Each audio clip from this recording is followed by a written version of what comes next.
اپنا ہر غم اللہ کے حوالے کر دو، کیونکہ کوئی سنے یا نہ سنے اللہ تو سنتا ہے اور جانتا بھی ہے۔ ہار نہ مانو، دعا کرو، انشاءاللہ اس بار تمہاری سب دعائیں قبول ہوں گی۔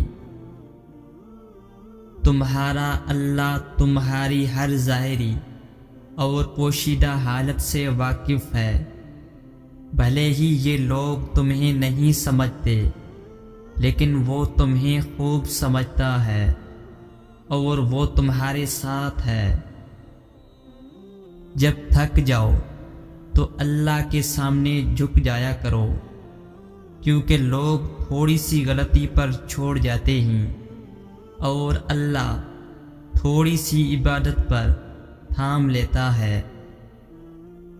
جہاں ممکنات کی نفی نہیں کی جا سکتی ہوتی ہیں، وہاں کن کا حکم نافذ ہو جاتا ہے، اور دعاؤں کی خوبصورتی یہی ہے کہ وہ ہمیشہ اس حقیقت کی گواہی دیتی ہیں کہ خدا کن فرماتا ہے۔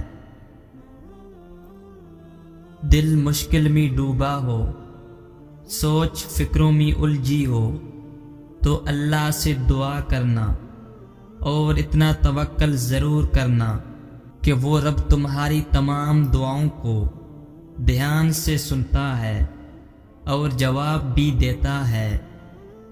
وہ ضائع نہیں جانے دے گا ان دعاؤں کو جو خلوص دل سے مانگی جائیں۔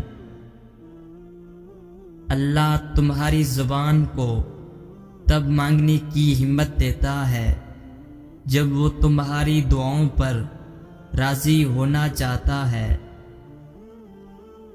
اللہ تمہاری خواہش کو تبدیل نہیں کرتا، بلکہ وہ تمہاری صبر کی پرورش کرتا ہے۔ اللہ تمہاری دعوت کی آواز کو کبھی نظر انداز نہیں کرتا، بلکہ وہ بہترین وقت پر جواب دیتا ہے۔ تھک گئے ہو، بس تھوڑا سا انتظار باقی ہے۔ تمہاری چاہت کو اللہ کی چاہ بنانے کے لیے تھوڑی اور اطاعت باقی ہے۔ جس آزمائش کے لیے اللہ نے تمہیں چنا ہے، اس کا ابھی انعام باقی ہے۔ دعا مانگتے رہو، ٹھیک ہو جائے گا سب، کیونکہ ابھی مشکل کے ساتھ آسانی باقی ہے۔ سنو، یہ مت سوچو کہ تمہاری دعائیں نہیں سنی جا رہی یا قبول نہیں ہوں گی، بلکہ جان لو تمہاری دعائیں تو عرش پر جا چکی ہیں۔ اس کے تو بس ایک کن کی بات ہے۔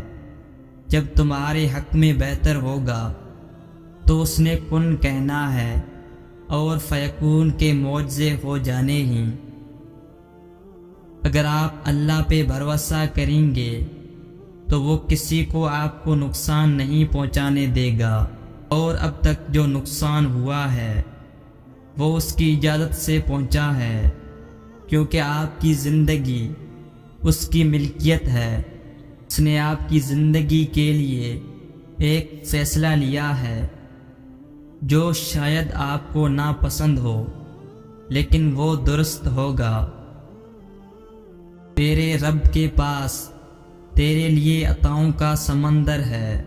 تمہارے یہ ضبط کے آنسو کا ایک ہی قطرہ اس رب کی رحمت کے سمندر میں شور مچا دیتا ہے، اور اس چیز کو بھی کھینچ لے آتا ہے جو تمہارے مقدر کا حصہ نہیں ہوتی، کیونکہ جن راستوں کا سفر تکلیف دہ ہو اس کا اختتام ہمیشہ حسین ہوا کرتا ہے۔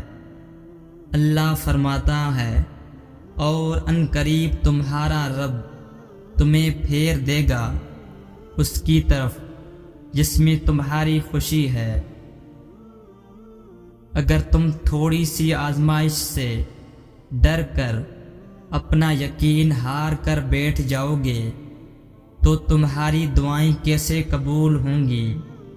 قبولیت کا ایک اصول ہے، صبر رکھو، دعا کرو اور معجزوں کو پالو۔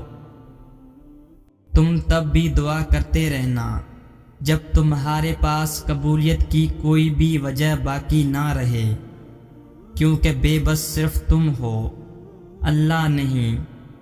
وہ تو پل بھر میں نصیبوں کو بدل سکتا ہے۔ اللہ تاخیر اس لیے نہیں کر رہا کہ تم مایوس ہو جاؤ، بلکہ وہ تاخیر اس لیے کر رہا ہے کہ جب اس چیز کو تمہارے نصیب کا حصہ بنایا جائے تو تمہاری تڑپ خوشی کے آنسوؤں میں تبدیل ہو جائے۔ اپنی منزل کو حاصل کرنے کے لیے یقین کے راستوں پر چلنا پڑتا ہے۔ اللہ کو بات منوانے کے لیے اس کے حکموں پر چلنا پڑتا ہے، تب ہی بات جلدی بنتی ہے۔ جب تمہیں محسوس ہو کہ تمہاری طبیعت کو ذکر خدا سے سکون محسوس ہوتا ہے تو سمجھ لو کہ اللہ پاک تمہیں پسند کرتا ہے۔ جو رب ایک ماہ صبر کرنے پر انعام میں عید کی خوشی سے نوازتا ہے تو وہ تمہارا سالوں کا کیا گیا صبر رائگان کیسے جانے دے سکتا ہے۔ جب دل تھک جائے تو جان لو کہ آسمان سے تمہاری مدد کے لیے قبولیت کا اب کوئی نہ کوئی دروازہ کھلنے لگا ہے۔ یہ آزمائش تمہارے صبر کا امتحان ہے، اور اس امتحان کا انعام وہ ہے جو تم اپنی دعاؤں میں مانگ رہے ہو۔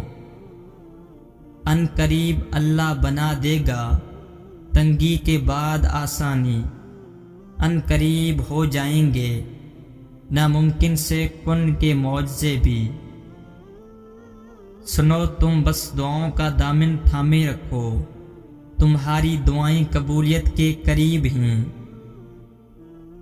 دعائیں مانگتے رہا کرو، کیا پتہ تمہاری من پسند چیز میں ہی اللہ کی رضا ہو۔ اللہ اگلے کچھ لمحوں میں تمہارا مقدر بدل سکتا ہے۔ دعا کرنا کبھی مت چھوڑنا۔ تمہیں پتہ ہے تمہارے پاس ایک بہت قیمتی چیز ہے جو بہت کم لوگوں کے پاس ہی ہوتی ہے۔ اللہ وہ چیز بس انہیں دیتا ہے جنہیں پسند کرتا ہے اور اپنے قریب کرنا چاہتا ہے۔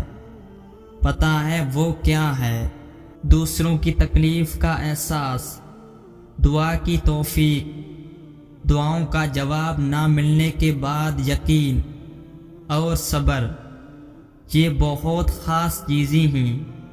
اگر تمہارے پاس ان میں سے کوئی ایک چیز بھی ہے تو تم بہت امیر ہو، اللہ کے پسندیدہ ہو۔ اگر یہ نہیں ہیں تو تم خالی ہو۔